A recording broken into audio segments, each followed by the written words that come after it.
Hi everyone, I'm Lisa Gower and I'm the instructor for the Human Resources Management course online. I also teach full-time in Amherst at our Cumberland campus, mostly business courses, a lot of marketing, management, communications courses.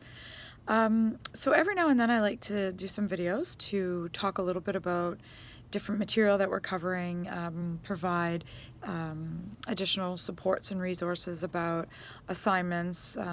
I will be doing one again in a few weeks to help you prepare more for the project, things like that. And it's also, a little more personalized than just another typed kind of announcement.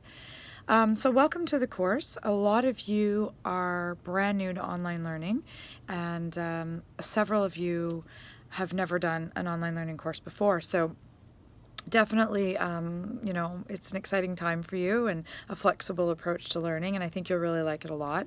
I think you'll find the course well laid out. Due dates are there. They're spaced well enough apart that you have ample time to work on each piece. The quizzes are set up so that you have a week. Not a full week to write them, but a week to pick your date to go on and log in. Each quiz you get one opportunity with 2-hour window. So some of you may want to write the quiz on a Monday, while Wednesday it's worked for others. And so that flexibility is built in, that you have kind of that week range to pick your time to write. So I think you'll find all of that quite easy to manage and maneuver. I noticed a lot of you are from the health field. Several of you are studying mental health recovery and promotion. My background prior to coming into the business program was actually in community services, so I have quite a bit of experience working with children with special needs and very complex families. So I think in HR, whether it's for a corporation and a business entity versus a nonprofit leadership or health and human services sort of sector organization, HR is still very much the same. A lot about really taking good care of our human capital, our human resources, doing excellent recruitment and training and orienting, being supportive of staff, being, cognizant of compliance and all of the legal framework and the ethical framework in the times that we operate in regarding our people and our planning and our responsibilities to legislation. So, it's a really big field. A lot of people kind of start with the introductory courses and they end up really enjoying HR and then decide that might be a field they want to go into or learn more about. Whether you are managing or working in the field of HR or not, you are always affected by HR. As an employee or as a manager, you are affected by the policies and practices and organizational structures that are in place. So I think learning introductory HR is extremely relevant for everyone. If you do happen to start enjoying the course, each, more and more, and you want to study it as a field, each chapter basically becomes an HR specialty. Some people specialize in payroll, others specialize in employee wellness or retirements or benefits packaging, and then others are HR generalists, and they kind of, have a little bit of knowledge in all of the broad areas. Huge field, lots of job opportunities. If you're looking at Indeed or Career Beacon, you'll notice there's always things popping up in HR, and a lot of people looking for the credentials of whether or not it's an NSC diploma or advanced diploma or degree or the CPHR designation, which is something that we can talk more about as the course goes on, but it's one of the most sought after Canadian credentials designations in the field, the professional sort of accreditation of the field. So lots to learn. As you navigate the first couple of chapters, it's really an introduction to how strategic HR is, how much it's changed over the last couple of decades from what was once very much a back office, sort of administrative, secretarial almost, paper pushing role to today being much more front office, quite credentialed and professionalized, standards, competency frameworks for what an HR professional does, and the recognition of how important our human capital is, and therefore how important our HR teams are as vital sort of organs to the organization.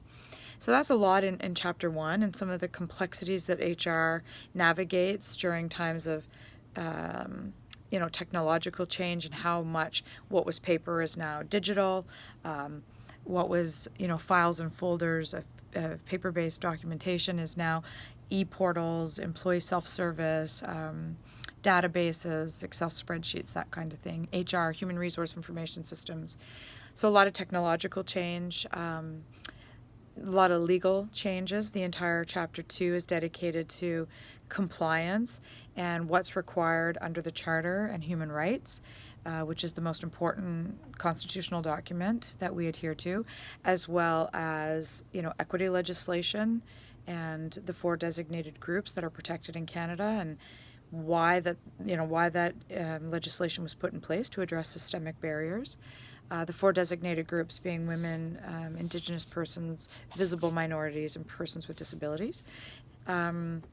So that chapter 2, is a lot of kind of overview of the legal framework and what are our obligations ethically and legally to being professionals in this field, to hiring without discrimination, to being aware of harassment and our role in harassment prevention, our adherence to labor standards, what is required, what is the minimum that we require to give for breaks and lunches and parental leaves and stat days, all of that.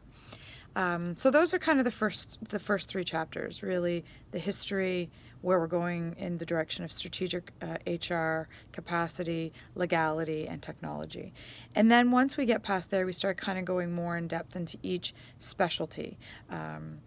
How we hire, how we orient staff, how we interview, how we train and develop careers, how we do performance management, how we do some of the tough stuff, including firing, layoffs, and letting people go, and recognizing the importance of just cause and wrongful dismissal, and Canadian labor codes, labor relations with unions. Lots of stuff to learn. All I think you'll find quite fascinating. The course is built to be really well connected to the chapters, so as long as you're reading, you will, I hope, be very successful in the course. The assignments are all based on the chapters with a little bit of additional research, and I do request that you familiarize yourself with APA, the American Psychological Standard for Academic Writing. It's kind of the requirement in post-secondary, which basically means, how does my formatting look? How does my paper look? And where are things set up? What size is the font? What is the spacing? APA is not difficult, it's just nuanced. So it's always size 12 times New Roman font. It's always double spaced. No real colors or borders or frills. It's quite plain.